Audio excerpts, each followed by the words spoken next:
This is a good list that I've put together, inspired by a couple of others and my own contribution, and I'd like to share this list with you.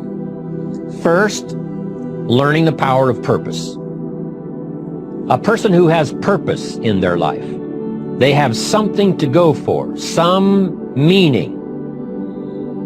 One writer described it, for some people it becomes a magnificent obsession. And for you and I, maybe it doesn't need to be that dramatic as a magnificent obsession. But it has to be something that does something to us, something that pulls us, especially into the future. You know, there are many influences on us. One is the influence of the past. Some people are always pulled back by the past. Some people are always pulled aside by the distractions. But here's what's powerful. If you have a list of high purpose in your life, it pulls you toward the future. And the more powerful the purpose is, the stronger it pulls. And here's the other great advantage if you have purpose for the future. It pulls you through all kinds of challenges and all kinds of difficulties. If you don't have these strong purposes for the future, it's easy to get swallowed by a bad day. It's easy to be almost annihilated by a poor month. And it's easy sometimes to almost disappear beneath the waves of a year that goes backwards if you don't have something to pull you beyond that year. So if you want something to pull you through all kinds of challenges, all kinds of difficulties and things that come at you, you got to have something on out there, beyond today, beyond next week, beyond next month, beyond this year, that pulls you into the future. And the clearer it is, the stronger it pulls. The more dynamic it is, the more it affects your life, your spirit, your heart, your soul. It also creates imagination. It gets your mind working on how to achieve that purpose. And if your mind will work, and if your heart works, and if your spirit works, and if you have good input, like good ideas, I'm telling you, there isn't anything you can't accomplish. So that's one of the great powers that'll make a variable of you, and that is purpose. Here's the next one, self-confidence. Where does self-confidence come from? And this is the best advice I can give you on that. Not neglecting, first of all, the small daily disciplines. Self-confidence really comes from feeling good about yourself. And one of the best ways to feel good about yourself is at the end of the day to know that you poured it on. You did your best.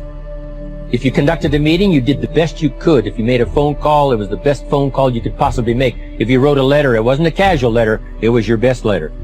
At the end of those kind of days, when you feel good about yourself, self-confidence starts to rise. You know that if you can have this kind of a good day, you can have another one the next day, and those days become the weeks become the months, and the month becomes a powerful year. Self-confidence comes from the lack of neglect. If you will not neglect to do the small daily disciplines, that's where self-confidence comes from. Part of good health is self-confidence. I know I'm going to be healthy. I take the Herbalife products. I eat the apple a day. I walk around the block. I do the jogging on the beach.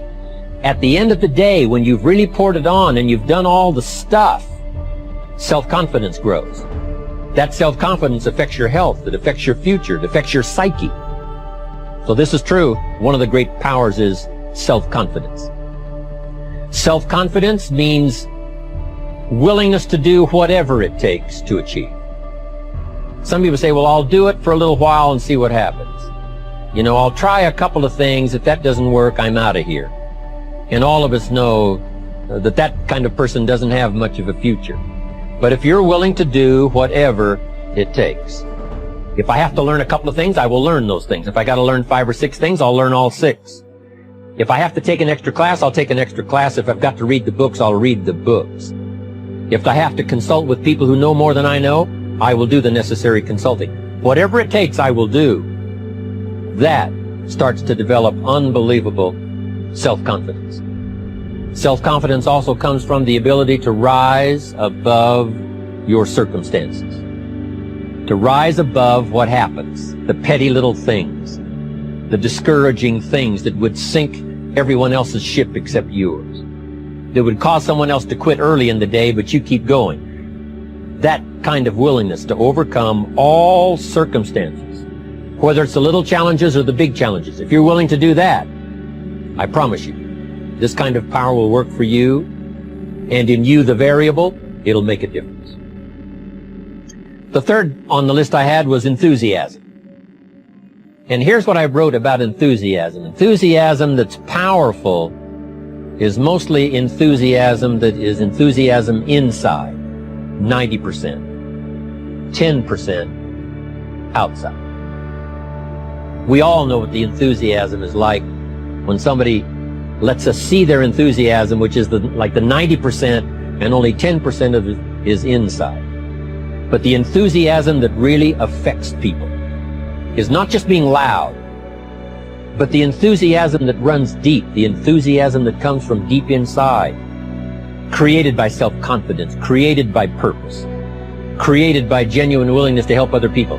That kind of enthusiasm, knowing that you're going to get the job done, knowing you're going to affect people, knowing you're going to have testimonials flowing in from all kinds of directions.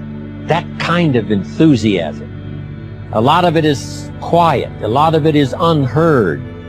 And the 10% that's heard, it rings a bell.